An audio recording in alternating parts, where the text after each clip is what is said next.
आज हम बात करेंगे मायोपिया के बारे में। सबसे पहले मैं आपको बता देता हूं कि मायोपिया क्या है।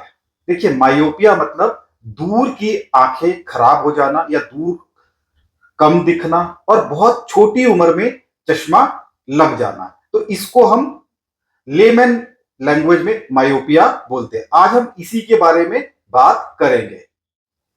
मायोपिया एक ऐसी बीमारी बनती जा रही है जिसने पूरे भारत को अपनी चपेट में ले लिया है और हर साल 2 से 3% के हिसाब से ये बीमारी सबको लगती जा रही है।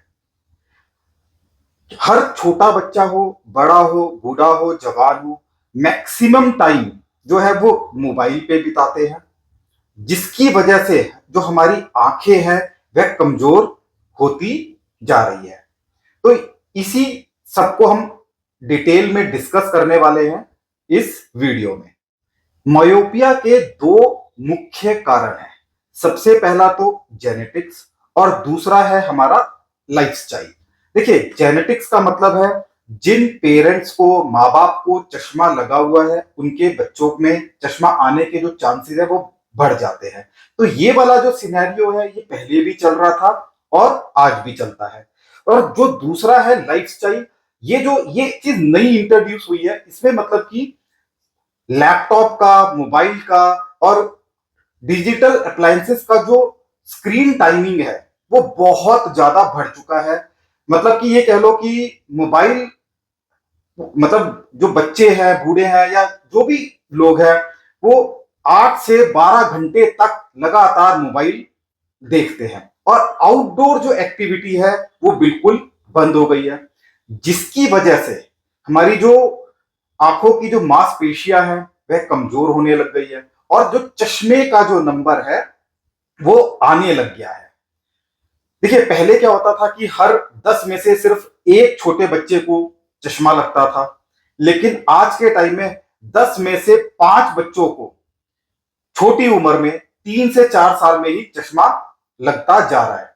तो ये जो सिचुएशन जो बनी हुई है ये पूरे भारत में, ये बहुत ही अलार्मिंग सिचुएशन है।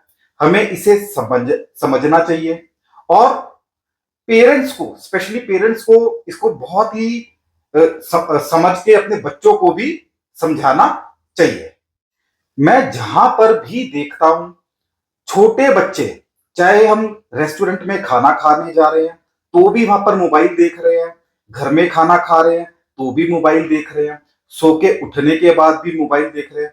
पार्क में अगर हम देखेंगे तो मैक्सिमम बच्चे गुट बना के सारा टाइम मोबाइल ही देखते रहते हैं। तो ये जो भी हमारी जो आंखें हैं वह खराब हो रही है, वो मोबाइल को देखने की वजह से ही हो रही है। ये हमें और हमारे जो पेरेंट्स हैं उनको समझना होगा कि अपने बच्चों को मोबाइल से दूर रखें, डिजिटल अप्लायंसेस से दूर रखें और आउटडोर एक्टिविटी जैसे कि क्रिकेट, फुटबॉल, जो जिस बच्चे का इंटरेस्ट है उसके हिसाब से उसमें एक्टिविटी कराएं, ताकि जो हमारी आंखें हैं जो वीक हो रही है वह रुक सके। और साथ ही साथ आजकल जंक फूड का भी बहुत ज्यादा चलन चल रहा है, जिसकी वजह से हमें पूरी तरह से हमारी बॉडी को मल्टी विटामिन नहीं मिल पाते, तो उस वजह से भी हमारी आंखें वीक हो रही है। तो ये जो सिचुएशन है मायोपिया, पहले पहले के टाइम में कैटरैक्ट जिसे हम बोलते थे, मोतियाबिंद, वो एक लीडिंग कॉज था, मतलब ब्लाइंडनेस की तरफ जाने के लिए।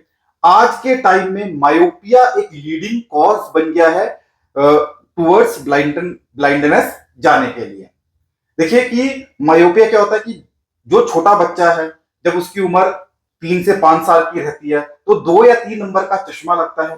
वह धीरे धीरे जैसे जैसे बच्चा बड़ा होता है और ये नंबर बढ़ता जाता है और ये जो बच्चे हैं हाई मायोपिक में कन्वर्ट हो जाते हैं। तो मतलब कि जैसे जैसे बच्चा 15 या 20 साल का होता है तो उनका जो चश्मे का नंबर है 10 से 15 तक भी आजकल बढ़ने लग गए हैं। और जब नंबर बहुत ज्यादा बढ़ जाते हैं तो आंखों में रेटिना डिटैचमेंट, मतलब कि जो हमारा पर्दा है आंखों का वो छिज जाता है, तो जिसकी वजह से हमें ब्लाइंडनेस हो जाती है। तो ये एक मेजर इशू है जिसको हमें आज के टाइम पे समझना चाहिए और इस पे स्विफ्टली बहुत ही रैपिडली एक्ट करना चाहिए।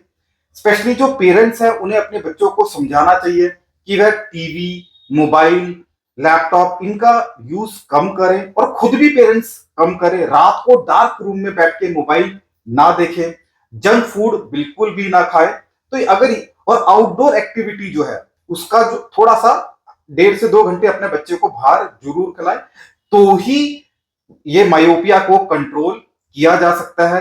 नहीं तो ये जो बीमारी है आगे जाके और बड़ी बन जाएगी और हमारी आंखें जो है वो बिल्कुल भी नहीं बचेगी। तो आशा करता हूं जो मैं आप लोगों को इस वीडियो के माध्यम से समझाना चाहता था कि मायोपिया एक बहुत बड़ी बीमारी बनता जा रहा है, तो आप लोगों को उस पर एक्ट करना चाहिए और मोबाइल का जो यूज है वो बिल्कुल लिमिटेड कर देना चाहिए ताकि आपकी आंखें बची रहे। धन्यवाद।